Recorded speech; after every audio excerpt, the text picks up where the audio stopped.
And with that, off Sparkle went. She even gave me a little peck on the cheek to say thank you. Hey, everybody say, woo, woo. Oh no.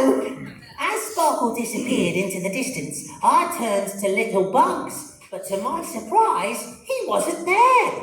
Where could he have gone? I listened for a moment and heard a boing, boing, boing, followed by a woohoo! I went inside and there was little Bugs bouncing on my sofa, knocking all the cushions all over the place.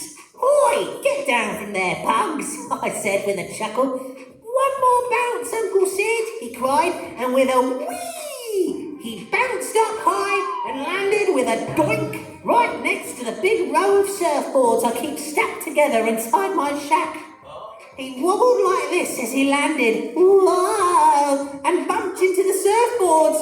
The first board fell onto the next one, which bumped the next one, which fell and bumped the next one, and the next one, and the next one, and the next one, and the next one, and the next one, until the last one fell and bashed me on the beak. Ouch!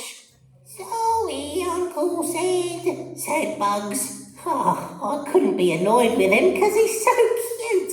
Everybody say, ah, ah.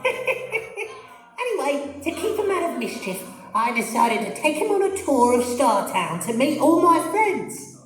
Our first visit was to Sparky's house. As we approached, Bugs shouted, hiya, Uncle Sparky, and gave him a big hug. Ah. The next second he was gone, rooting around Sparky's workshop. Don't touch anything, I called, as Sparky and I had a bit of a catch-up. After a quick cup of carrot juice, it was time for Sparky to get back to work. He'd been mending the Startown clock. He headed into his workshop to carry on fixing the mechanism, but when he reached for his tools, he couldn't pick them up.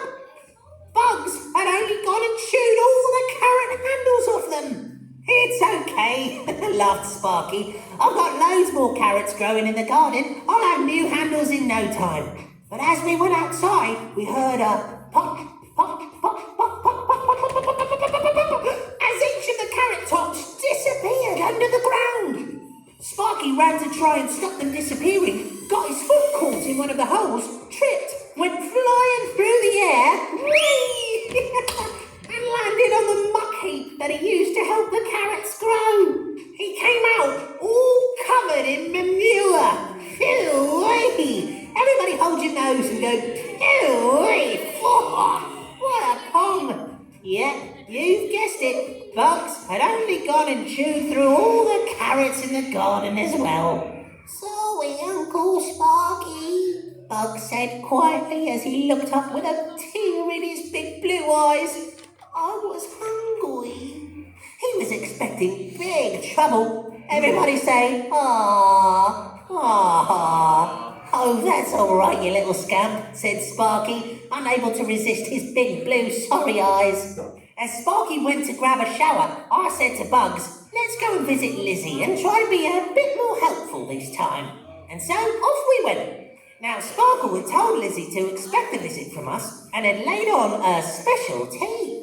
She was going to have something healthy, as usual. Fresh veg, Bugs, rice, and a yummy sauce which she shared with Bugs. Yep, that's right. Bugs ate some bugs with Lizzie. And for me, she had cooked up my favourite worms and chips. That sounds delicious, doesn't it, kids? Yum, yum. And for pudding, she was going to make rhubarb crumble and custard. Can I help? Asked Bugs. Why, of course, said Lizzie. That's very helpful. You can make the custard. And with that, Bugs grabbed the yellow custard powder and started mixing it up. Soon, we were ready for our rhubarb crumble and custard. Lizzie and me took a bite of the lovely crumble covered in yellow custard. I said. Well done, Bugs. This custard is delicious. But then I felt a burning sensation in my mouth. I looked over at Lizzie and her eyes widened and we both went, wah! Bugs hadn't mixed up a load of yellow custard powder. He'd mixed up a bowl of red hot mustard powder. Hot, hot, hot, hot, hot, hot, hot, hot, hot, hot, hot. We both found our mouths like this. Do it with me, boys and girls. And gulped down some water. this? What are you doing mixing up a bowl of mustard, Bugs? Asked Lizzie. I'm sorry, Auntie Lizzie. I haven't learned how to weed properly yet, and I thought the pack said custard.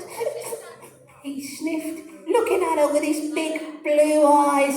Everybody say, "Aww, aww." "Oh, that's all right," said Lizzie. "At least you tried." And so it was time to take Bugs back to the surf shack to settle down for the night. In the morning, just before Sparkle came to pick him up, Bugs woke up and went to wash his face, comb his hair and brush his teeth. He wanted to look his best for Auntie Sparkle, but he wasn't quite tall enough to see himself in the bathroom mirror, and so he jumped up and down, boing, boing, boing, boing, boing. On his last jump, he knocked the shelf and a great big bottle of shampoo splodged onto his head. It was all gooey, and so Bugs tried to wash it out with water. Well, you know what happens when you mix shampoo with water, don't you, kids? It all foams up. Sparkle arrived just as he came out of the bathroom, completely covered in soapy suds. Lizzie and Sparky had also come along to say goodbye to little Bugs. Sparkle looked at the mess Bugs was in, and then looked at me. She wasn't very happy, kids. "Sid the Seagull," she said very sternly. "I can't trust you to do a simple thing like look after my nephew." But, I said, "I'm never letting you look after Bugs again." And with that, she stomped off in a huff with Bugs. "Never ever," I called after her. "Never, ever, ever, ever, ever again," shouted Sparkle as she disappeared into the distance. Lizzie, Sparky and me all looked at each other in silence for a moment. And then we all shouted, "Hooray! Never ever again! Woohoo!" Because he might have had cute big blue eyes, but he really was the Bunny of Doom. Did you enjoy my story, everyone? I can't hear you. Did you enjoy my story? Well, it just goes to show that you can get yourself